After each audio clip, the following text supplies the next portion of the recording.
Welcome to IBC 2019. This is the year's most influential media, entertainment, and technology event, right here in Amsterdam. I'm Ashley with InBroadcast. Joining me is Renato of ContentWise. Hello. Hello. Hi. So you came to IBC with a new logo and a new identity. Why the change? Right. So ContentWise over the years has evolved. So we have understanding the industry is changing, not also in the media space, but we're also expanding to other industries. So media has always been our sweet spot, so we are glad and happy to be at IBC this year. But the branding change is also significant of a refactoring of our software product suites. So finally we have a better positioning of our products in what they do independently, but also work together. So that's important for us. And also the realization that ContentWise, for example, simply ContentWise.com instead of being ContentWise TV. So we are using what we learn in the media space also in other industries. And so what's changed in the competitive landscape with your stand with ContentWise, and what does the industry need now, you think? We think that we are no longer just a recommender engine, and actually we proved that with all the set of capabilities that we provide on the field.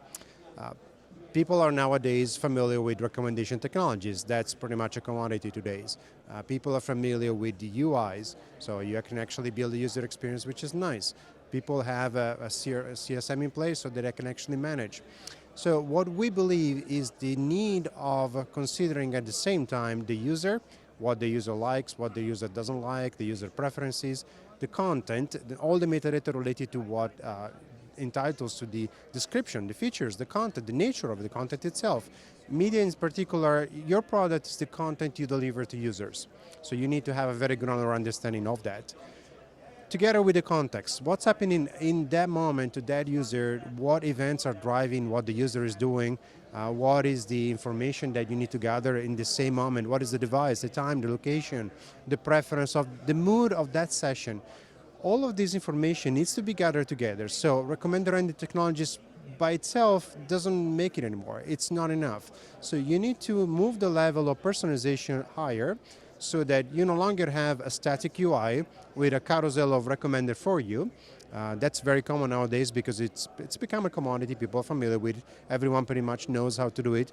We believe that there is a need for a one-to-one bespoke personalization where what you're looking for, not just in terms of a single carousel or search, but the overall user experience needs to change for you in that moment. So that, for example, instead of having a static interface, what if the carousels, the widgets, the content of the page, the containers change because of the way you actually interact with it? No longer just a cohorts of people, that's also important. Oh, we create user experience for males, females.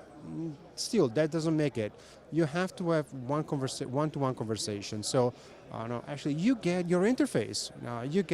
For example, if you love TV shows are in a better position. You can find them more easily. So the combination of the marriage between UI and user management, so you have to put the two together, and ContentWise sits in the sweet spot of being able to be the control tower of the user experience and also be the personalization capability that allows you to personalize and make it feel personal for the user. With the addition of metadata, that's what we see as being critical.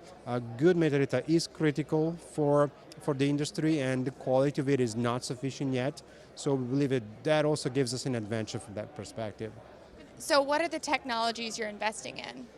So this year, as I mentioned at the beginning, we are presenting our technologies in three discrete positions. So we have the UX engine, and news in UX engine is our ability to be open. So we call it Open Connector, which is our first step into the ability of becoming a UX engine that not only manages the content that traditional recommender engine manages, but also content that comes from the outside, because we want the ability to manage the UI dynamically, to change the user experience dynamically.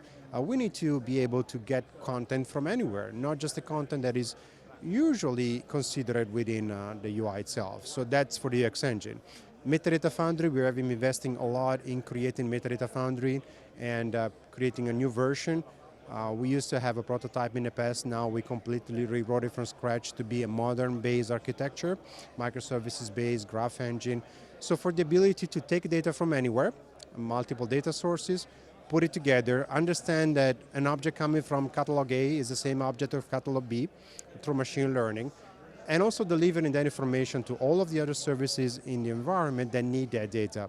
We think that the current situation in terms of metadata is not good enough.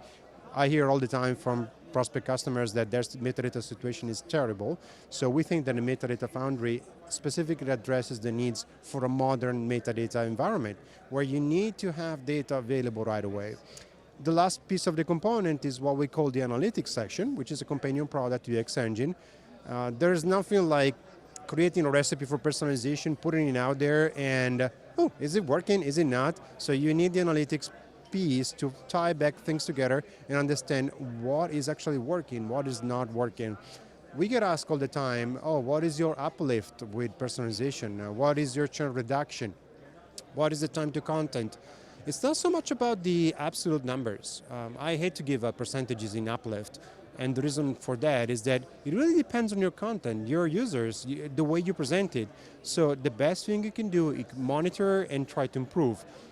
We have a current situation, let's run experiments. Is it getting better? Is it getting worse? And you actually try to make it better, but just don't look at the numbers themselves. So that's why we position these three discrete software solutions, the UX Engine, Metadata Foundry, and Analytics. And the ability of doing the open connector part allows us to have a more open solution so that you can actually understand which part of our software stacks actually helps organizations with. That makes a lot of sense. So do you have any new products or innovations this year at IBC? In particular, the Open Connector is what we are presenting this year for being new. And the Metadata Foundry, we presented, for example, already NAB, where we are progressing over and over. So at IBC, for example, we are presenting the fact that Metadata Foundry has new capabilities. So I'll be more than happy to show them and provide some more information on that. Very nice. And so what is your website where people can see more information on all of it? ContentWise.com. With this new rebranding, we switched simply from ContentWise TV to ContentWise.com. That would be a very simple way. We restructure, new brand, new identity. It's not just a lift in the face. It's actually something that really truly changes the way we present ourselves on the market. So I really invite to check out our website with all the new information available. Very nice. Everyone be sure to check that out. Thank you so much for talking to us. Thank you.